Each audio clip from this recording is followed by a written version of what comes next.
Hello, welcome back. मैं मनीष कुमार एक बार फिर से आपके अपने ही चैनल में आपके समक्ष प्रस्तुत हूँ। आज हम लोग एक ऐसे विषय पर चर्चा करेंगे जो कि करंट अफेयर से संबंधित है और इसका संबंध इंग्लिश लैंग्वेज और इंग्लिश माइंडसेट से है। हाल के दिनों में इंग्लिश लैंग्वेज और इंग्लिश माइंडसेट को लेकर के काफ़ी चर्चा चल रही है। यहाँ तक कि हमारे प्रधानमंत्री ने भी इस विषय पर अपनी राय रखी है। पहली बार तब था जब वे रामनाथ गोयनका का लेक्चर में अपनी बात रख रहे थे और उस समय उन्होंने इंग्लिश लैंग्वेज और इंग्लिश माइंडसेट के ऊपर अपने विचार व्यक्त किए थे। उन्होंने फिर अयोध्या में धर्म ध्वज जब फहराया जा रहा था तब भी इस पर अपने विचारों को फिर से रखा था। इसके पहले भी हमारे गृह मंत्री श्री अमित शाह जी ने भी इंग्लिश लैंग्वेज के ऊपर बोलते हुए कहा था कि बहुत जल्दी ही एक ऐसा समय आएगा जब इंग्लिश लैंग्वेज में बात करने वाले लोग कम होंगे। इसमें कोई शक नहीं कि English language post independent India में इसका महत्व धीरे धीरे बहुत ज़्यादा बढ़ गया है। यहाँ तक कि साधारण तबका भी गांव कस्बों में अपने बच्चों को इंग्लिश मीडियम स्कूल में ही शिक्षा दिलाना चाहता है। चाहे ऐसे इंग्लिश मीडियम स्कूल उस तरह की शिक्षा देने में सक्षम हो अथवा नहीं, फिर भी अगर वह इंग्लिश मीडियम स्कूल है तो वहाँ पर साधारण से साधारण तबका भी चाहता है कि उसके बच्चे इंग्लिश मीडियम स्कूल में शिक्षा ग्रहण करें।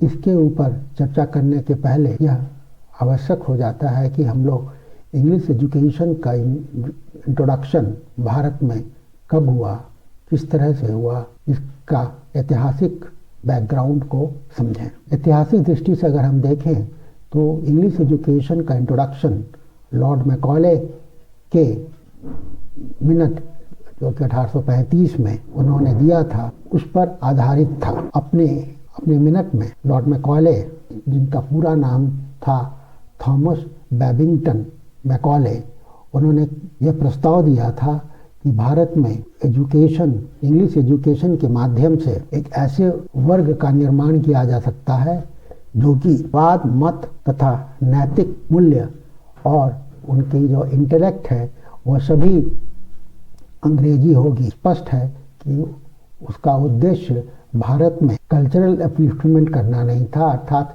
सांस्कृतिक उत्थान करना उसका उद्देश्य नहीं था, परंतु कॉलोनियल कन्वीनियंस या कह लीजिए कि औपनिवेशिक सुविधा के लिए एक ऐसे वर्ग का निर्माण करना था जो कि उस समय अंग्रेजों के शासन व्यवस्था को चलाने के लिए क्लर्क की जो आवश्यकता थी उसकी पूर्ति करे। साथ ही साथ यह वर्ग जो इंग्लिश कॉलोनियलिज्म था उसके साथ कोलैबोरेट करके जो ब्रिटिश साम्राज्य का ओवरऑल इंटरेस्ट था उसको सर्व करे। यही कारण है कि लॉर्ड मैकॉले ने भारतीय शिक्षा पद्धति के ऊपर तंज कसते हुए कहा था कि भारत की जो सदियों से चली आ रही शिक्षा व्यवस्था है और उसके जो पुस्तकालय है वह पाश्चात्य देश के जो एक सिंगल सेल्फ है पुस्तकों का, उससे भी वह इंफीरियर है। और इस तरह से उसने पाश्चात्य शिक्षा व्यवस्था को महत्व देने का प्रयास किया था। लेकिन भारत में इंग्लिश शिक्षा व्यवस्था, अंग्रेजी शिक्षा व्यवस्था को पढ़ने के बाद जो वर्ग उत्पन्न हुआ उसने भारत में उस समय जो सामाजिक और धार्मिक बुराइयां घुस गई थी उसको पाश्चात्य शिक्षा व्यवस्था से प्रेरित होकर के उन बुराइयों को दूर करने का प्रयास किया। और साथ ही साथ जो पाश्चात्य शिक्षा व्यवस्था में इक्वालिटी और फ्रेटर्निटी की जो भावना थी या कहें कि डेमोक्रेटिक जो आइडियाज थे वेस्टर्न लिटरेचर के, उससे प्रेरित होकर के अंग्रेजी शासन व्यवस्था के ऊपर भी प्रश्न चिन्ह लगाना शुरू किया और अंग्रेजों के खिलाफ भी भारत में जो राष्ट्रीयता की भावना उत्पन्न हम बाद में देखेंगे कि 19वीं सेंचुरी के लेटर पार्ट में हुई, उसमें अंग्रेजी लैंग्वेज का बहुत बड़ा योगदान था। इस तरह से भारतीयों ने जो शिक्षित वर्ग, जो भारत का जो शिक्षित वर्ग इंग्लिश एजुकेशन के इंट्रोडक्शन के बाद आया, उसने अंग्रेजी शासन व्यवस्था के ऊपर बहुत बड़ा प्रश्न खड़ा कर दिया। इससे भी महत्वपूर्ण यह था कि इंग्लिश एजुकेशन के आने के बाद पूरे भारत में एक कॉमन लैंग्वेज बना जो कि पूरे भारत को एक सूत्र में लाने में मददगार साबित हुआ। इस तरह से इंग्लिश लैंग्वेज जो है न केवल एक टूल ऑफ सब्जुगेशन रहा ब्रिटिशर्स के हाथ में, बल्कि यह बाद में एक विरोध करने का शस्त्र भी बन गया, अर्थात रेजिस्टेंस का वेपन भी बन गया। रामनाथ गोयनका जिन्होंने इंग्लिश अखबार द इंडियन एक्सप्रेस शुरू किया, उन्होंने भी ब्रिटिश राज को चुनौती दी थी अपने लेखन के माध्यम से। लेकिन मैकॉले की जो देन थी वह केवल भाषाई ही नहीं थी, यह नॉलेज से संबंधित भी थी, ज्ञान से भी संबंधित थी। तो पाश्चात्य शिक्षा जिस वर्ग ने भारत में प्राप्त किया वह शुरू में अभिजात वर्ग था, और उनमें से कुछ ऐसे लोग थे जिन्होंने भारतीय परंपराओं का एक तरह से मजाक भी बनाया। और इंडिपेंडेंस के बाद भी हमारी शिक्षा व्यवस्था में अंग्रेजी का एक महत्वपूर्ण स्थान बना रहा, खास करके भारत में पोस्ट इंडिपेंडेंस के बाद जो अभिजात वर्ग था उसके बीच में। और यही कारण था कि भारत में अंग्रेजी शिक्षा पद्धति को लगातार वह पनपते रहा। नतीजा यह हुआ कि भारत में जो अभिजात वर्ग था उसने जो इंग्लिश ऑथर्स और पोएट्स थे या प्ले राइटर्स थे उनके बारे में तो बहुत कुछ जाना, जैसे कि शेक्सपियर, लेकिन उसी अनुपात में कालिदास की रचनाओं का ज्ञान ऐसे वर्गों को बहुतायत में नहीं था। उसी प्रकार से बाइबल की तो शिक्षा इंग्लिश मीडियम स्कूल्स ने दी, लेकिन भारत के अन्य जो स्कूल थे वहाँ पर हमारे जो महाकाव्य रामायण तथा महाभारत हैं उसकी शिक्षा नहीं दी गई। उसी प्रकार से यूनानी और रोमन सभ्यता का गुणगान तो किया गया, लेकिन महाभारत के जो अध्याय थे उसके बारे में अधिकांशतः भारतीय इससे अनभिज्ञ रहे। अच्छे से अच्छे शिक्षित भारत में प्लूटार्क और प्लिनी के बारे में तो जानते थे, लेकिन उनका ज्ञान पुराण और उपनिषद के में नगण्य था। इन सब का दोष इंग्लिश लैंग्वेज के ऊपर नहीं मर सकते हैं, क्योंकि इंग्लिश भाषा, अंग्रेजी भाषा का इसमें कोई भी दोष नहीं था, क्योंकि ये सभी पुराण और उपनिषद ये इंग्लिश में भी उपलब्ध हो गए थे। इंग्लिश लैंग्वेज को लेकर के पोस्ट इंडिपेंडेंस इंडिया में जो मुख्य समस्या है वह इंग्लिश लैंग्वेज को लेकर के जो भारतीयों का जो माइंडसेट है वह है, और यह माइंडसेट अभी तक चला आ रहा है। ये जो औपनिवेशिक शिक्षा पद्धति होने के नाते इंग्लिश लैंग्वेज ने जो हमारे मन मस्तिष्क में इंग्लिश लैंग्वेज को लेकर के जो सुपीरियरिटी की भावना भर दी है, उसके कारण भारतीय भाषाओं का उत्थान या उसका महत्व नहीं दिया गया हमारी शिक्षा पद्धति में, और यह माइंडसेट को ही बदलना आवश्यक है।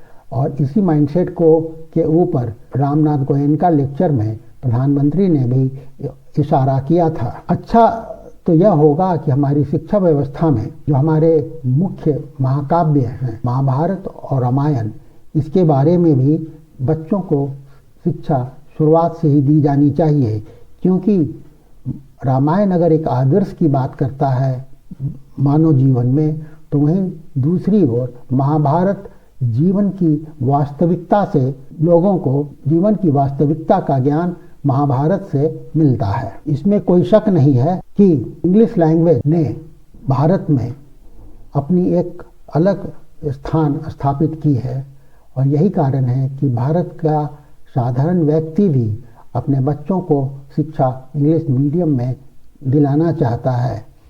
इसका कारण बहुत बड़ा यह है कि इंग्लिश लैंग्वेज के जानने से लोगों को ऐसा लगता है कि नौकरी के अवसर बेहतर होते हैं, और यही कारण है कि एक रिक्शा वाला भी अपने बच्चों को इंग्लिश मीडियम स्कूल में पढ़ाना चाहता है। इसमें कोई शक नहीं कि इंग्लिश लैंग्वेज ने भारत की विकास में बहुत महत्वपूर्ण योगदान दिया है, क्योंकि इंग्लिश लैंग्वेज के कारण ही भारत वासियों को जो वैश्विक शिक्षा है उस पर उसकी पकड़ आई है, और साथ ही साथ में हाल के दशकों में कह रहे हैं कि आईटी बूम हुआ है, उसका एक बहुत बड़ा कारण यहाँ के लोगों का इंग्लिश लैंग्वेज का ज्ञान रहा है। और इंग्लिश लैंग्वेज के ज्ञान होने के कारण ही हमारी कूटनीति और में भी एक अच्छी पकड़ हम लोगों ने प्राप्त की है। उच्चतम न्याय व्यवस्था की हम बात करें तो वहाँ भी इंग्लिश लैंग्वेज का ही बोलबाला है। इसी तरह से जितने भी साइंटिफिक इन्वेंशंस हो रहे हैं उनमें भी अंग्रेजी की अनिवार्यता है, अंग्रेजी शिक्षा की अनिवार्यता है। और इंग्लिश लैंग्वेज के इम्पोर्टेंस को कम करना किसी भी लिहाज से उचित नहीं होगा, क्योंकि इंग्लिश लैंग्वेज अब ये एक विदेशी भाषा भारत में नहीं है, यह एक one of the Indian languages है। ये इस बात को भी स्वीकार करना होगा। लेकिन साथ ही साथ हमारी जो अन्य प्रादेशिक भाषाएं हैं या हिंदी भाषा है उसको भी उतना ही महत्वपूर्ण बनाया जाना चाहिए जनमानस में, तभी प्रादेशिक भाषाओं का और हिंदी भाषा का भी भला होगा। और इंग्लिश लैंग्वेज की महत्ता को बरकरार रखते हुए हम लोगों को अपनी अन्य भाषाओं को भी उसी तरह की महत्ता देने की आवश्यकता है, तभी हम लोग अपने जो हमारा जो इंग्लिश माइंडसेट है वह खत्म होगा। आवश्यकता इस बात की है कि हमारा दृष्टिकोण आधुनिक हो, न कि पाश्चात्य हो। बिल्कुल अंधभक्त होकर के वेस्टर्नाइजेशन के ऊपर विश्वास करना और उसको आगे बढ़ाना कदापि न्याय संगत नहीं हो सकता है। हम लोगों को अपना दृष्टिकोण आधुनिक करना है, लेकिन साथ ही साथ अपनी जो सभ्यता है, संस्कृति है, उसको भी बरकरार रखना है। जैसा कि जापान, कोरिया और चाइना में हमें देखने को मिलता है। इन देशों ने आधुनिकता को अपनाया, लेकिन अपनी भाषा और संस्कृति का परित्याग कभी भी नहीं किया। और जापान की अगर हम बात करें तो जापान ने मेजी रेस्टोरेशन जो कि 1867-68 में हुआ था, उसने पाश्चात्य सभ्यता से त्वरित गति से सीख ली और अपनी सभ्यता को उसने आधुनिक बनाया, लेकिन किसी भी क्षण उसने अपनी जो संस्कृति है, उसकी जो मूल संस्कृति है, उसका परित्याग कभी नहीं किया। इस तरह से उन्होंने अपने आप को मॉडर्न बनाया, लेकिन वेस्टर्नाइज नहीं किया। तो उसी तरह का अप्रोच भारत में भी हो, इसको सुनिश्चित किया जाना चाहिए। इसका मतलब यह नहीं है कि हमें इंग्लिश लैंग्वेज को पूरी तरह से डिस्कार्ड कर देना चाहिए, क्योंकि इंग्लिश लैंग्वेज ने भारत के विकास में महत्वपूर्ण योगदान दिया है।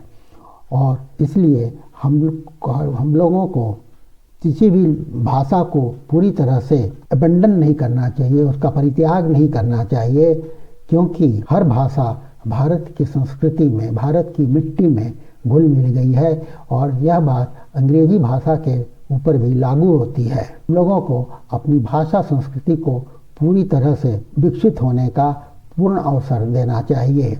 अंत में यह कहना स्वाभाविक होगा कि हम लोगों को अब मैकॉले के माइंडसेट से नहीं सोच करके आगे बढ़ना है। हम लोगों को इंग्लिश को डिस्कार्ड नहीं करना है, क्योंकि यह हमें ज्ञान के भंडार प्रदान करता है। और लेकिन साथ ही साथ हमको अपनी लैंग्वेजेस को भी इम्बाइब करना है, उस समृद्ध धरोहर है उसको बनाए रखना है और उसको और आगे बढ़ाना है, तभी हमारी सभ्यता आगे बढ़ेगी। यह किया जा सकता है, ऐसा किया जाना चाहिए कि कालिदास की पढ़ाई भी हो, शेक्सपियर की भी पढ़ाई हो, उपनिषद की भी पढ़ाई हो, प्लेटो की भी पढ़ाई हो, रामायण और बाइबल भी साथ ही साथ पढ़ा जाए। रामायण, बाइबल, कुरान इत्यादि जो भी धार्मिक ग्रंथ हैं, उनकी जो मूल भावना है उससे भी हमारे बच्चों को अवगत कराया जाए। साथ ही साथ उसके जो हर एक जो धार्मिक ग्रंथ के जो पॉजिटिव एस्पेक्ट्स हैं उसको नर्चर किया जाए, उसको और आगे बढ़ाया जाए, तभी हमारी सभ्यता आगे बढ़ेगी और जो भाषा संबंधी विवाद है वह भी खत्म होगा। यह न्यू एजुकेशन पॉलिसी में जो मातृभाषा को प्रोत्साहन देने का लक्ष्य रखा गया है, वह स्वागत योग्य कदम है। इसको जो जो पॉलिसी में जो बात कही गई है उसको अमली जाना पहनाया जाना चाहिए, तभी हमारे जो भाषाई संबंधी विवाद हैं उस पर लगाम लगेगा और वह विवाद आगे नहीं बढ़ेगा। एक बार पुनः इस बात को हम रेखांकित करना आवश्यक है कि अंग्रेजी भाषा अभी अब विदेशी भाषा नहीं है, यह पूरी तरह से भारतीय भाषा हो गई है और इसके एक्सेंट, इडियम और एक्सेंट, मुहावरे और इमेजिनेशन भी भारत के मिट्टी में पूरी तरह से मिल गई है। इस भाषा में बहुत से लोग अब शोक संवेदना देते हैं और विजय की भी खुशी मनाते हैं। इसलिए अंग्रेजी भाषा से हमें शर्मिंदा नहीं होना है, लेकिन साथ ही साथ हमें यह भी ध्यान रखना है कि हमारा जो अपना अस्तित्व है, अपने सभ्यता से, अपने अस्तित्व से हम पूरी तरह से अनभिज्ञ न रहें, इसको भी हमें सुनिश्चित करना है। Thank you. एक बार पुनः मैं आप लोगों से अनुरोध करूंगा कि आप वीडियो को लाइक करिए, शेयर करिए, कमेंट करिए और चैनल को सब्सक्राइब करते हुए बेल आइकन के बटन को प्रेस करिए। Thank you for watching.